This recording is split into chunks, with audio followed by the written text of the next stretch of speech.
Let me say how glad I am to have had this opportunity to be invited by President John Pombe Magufuli to have this conversation. I was already in Kenya and I got a phone call to come back, and I did.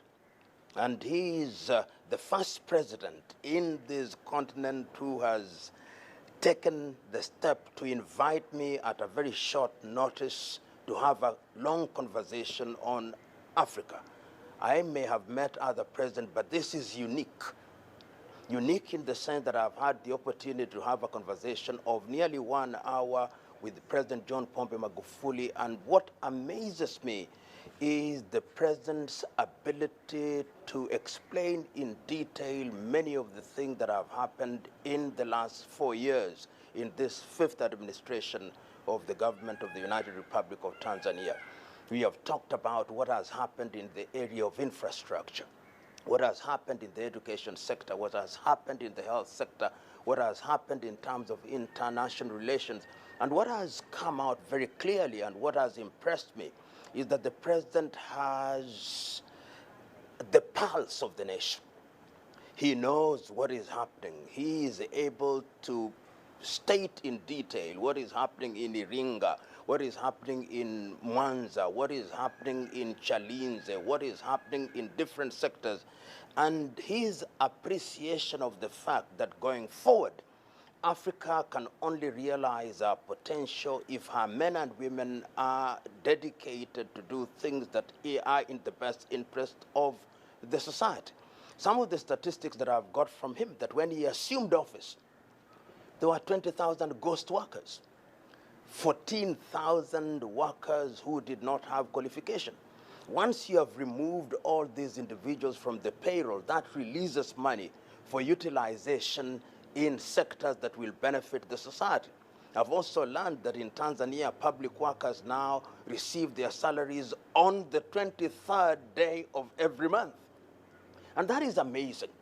And as I've said, and I'll repeat again, when one is involved in such earth-moving changes, there'll be no shortage of people who will not see the beauty and the goodness of what is being done. But history is a fair judge.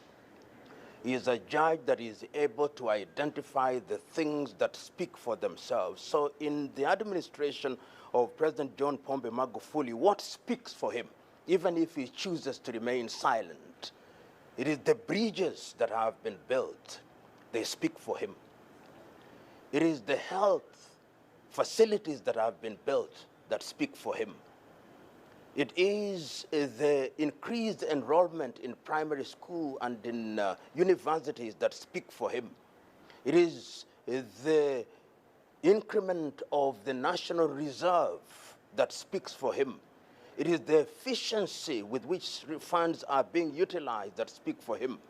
It is the discipline that now characterizes the conduct of the government of the United Republic of Tanzania that speak for him. It is the railways that are being built that speak for him. It is the improvement in the mining sector that speak for him. These things, when they speak more eloquently than words.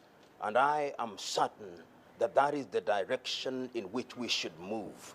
And there is something to be said about that administration. Focus, dedication, vision.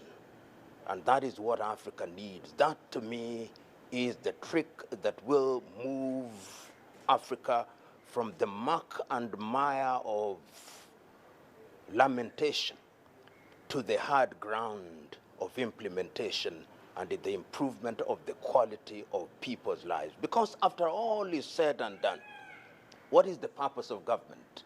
Purpose of government is to create an environment where people can realize their potential and to provide for them in the critical areas of health, education, and of course, to ensure that there is food and opportunities for young men and women.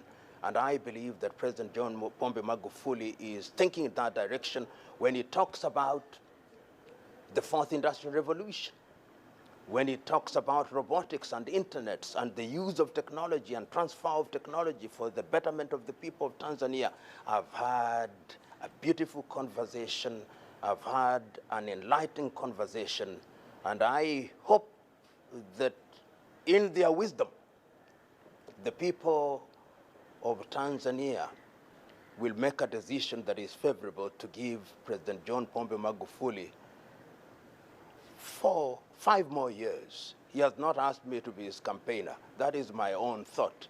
If I was Tanzania, I would say, jaribu tena, ndugu Rais. What is to magulify? To magulify, which we will not find in the English dictionary, but I hope it will find a place in the next issue of the dictionary, is to create an environment where resources are used efficiently, to create an environment where leadership is disciplined, and to serve one's country with dedication and in the spirit of patriotism. When you say and do that, then you have been magulified.